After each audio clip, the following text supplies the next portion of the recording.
Hey everyone, and welcome to another Explainer.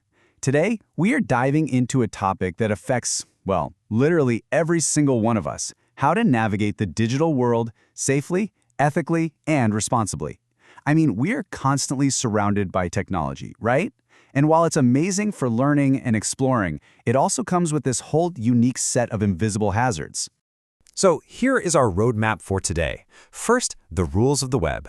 Second, Arjun's digital disaster. Third, unethical practices to avoid. Fourth, your permanent digital footprint. And finally, becoming a digital citizen.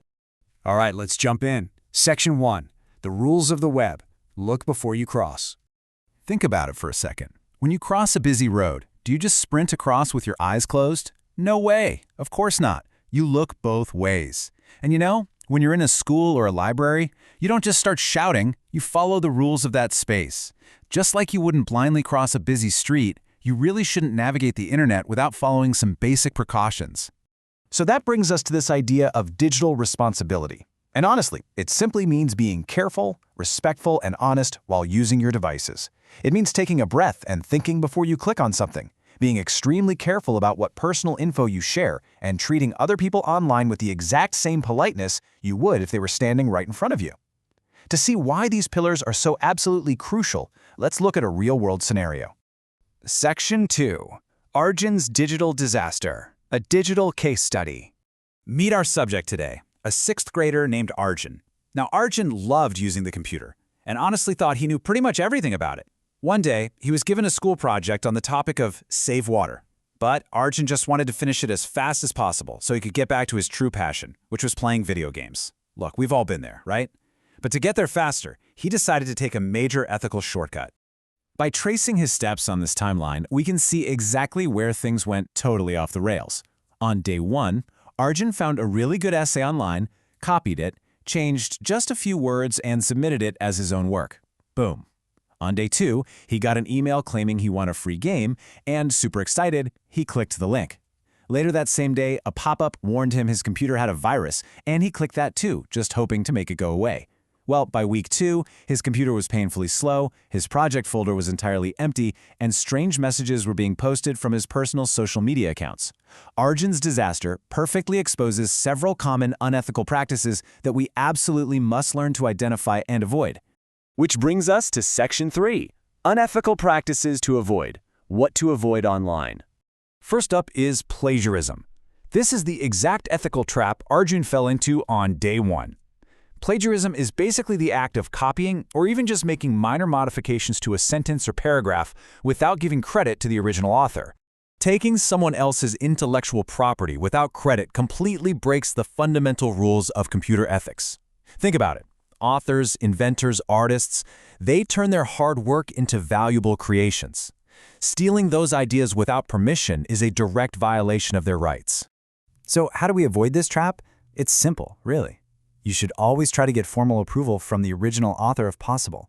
Always acknowledge and give proper credit, use quotation marks when you copy exact text, or best of all, just take the time to learn the material and express the ideas entirely in your own words. Next, let's dive into phishing, spelled with a PH. This is exactly what happened when Arjun excitedly clicked that email promising him a free video game. Phishing is an illegal attempt to steal confidential info like your usernames, passwords, or bank details. These cybercriminals literally fish for your data. They do this through a sneaky tactic known as spoofing, where they create fake emails, text messages, or websites that look exactly like they're from authentic, trusted companies. It's totally wild how real they can look. You can protect yourself from phishing by setting some really strict personal boundaries. Do not click on suspicious links or attachments. Always double-check the sender's actual email address before replying. Here's a crazy fun fact for you. Nearly 90% of all data breaches start with a simple phishing email. So always be highly suspicious of any message asking for urgent personal or banking information. And that brings us to hacking. Hacking is the unauthorized access to your computer systems or networks. The goal of a hacker is to steal, modify, or misuse your data. Ultimately, this is how Arjun lost all of his project files and lost control of his social media accounts. Prevent hacking by taking proactive steps. You've got to install a firewall and antivirus software and scan your drives periodically. Ensure you have strong passwords. We're talking a mix of numbers, special characters, and both uppercase and lowercase letters. And interestingly enough, hackers often look for open Bluetooth signals to gain access. So pro tip, just turn your Bluetooth off when you aren't actually using it. Finally, we have spamming. This involves the mass distribution of unwanted junk messages, advertisements, or just inappropriate content. It's very much like that fake virus warning pop-up that Arjun tried to click away on day 2. The absolute easiest way to stop spamming is to ignore suspicious pop-ups entirely. Never share your email address on unknown websites, and make sure you use your email provider's built-in spam filters to block unwanted messages automatically. Okay, so now let's transition from protecting ourselves against these external threats to focusing on our own internal responsibility. Section 4. Your permanent digital footprint. Your permanent trail. Think of walking on a sandy beach.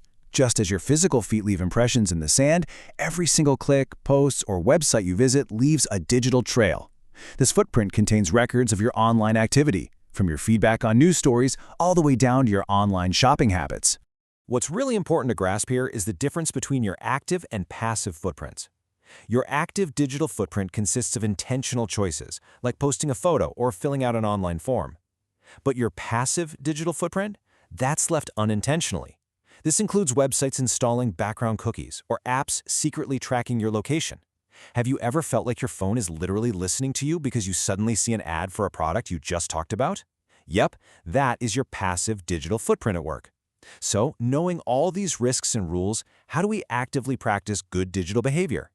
Section 5. Becoming a digital citizen, practice good behavior. By strictly following these rapid-fire rules, you take total control of your digital safety. Ready? Never share personal information with strangers. Never share your passwords with anyone except your parents. Always get consent before posting photos. If you receive a message that makes you uncomfortable, report it immediately. Never pirate software, and please avoid using public Wi-Fi in places like coffee shops to check your sensitive bank accounts. Because everything online has the potential to be permanent, you just have to be mindful. Think before you click, use your privacy settings wisely, and share kind, creative content. As we wrap up this explainer, I want to leave you with one final question to ask yourself.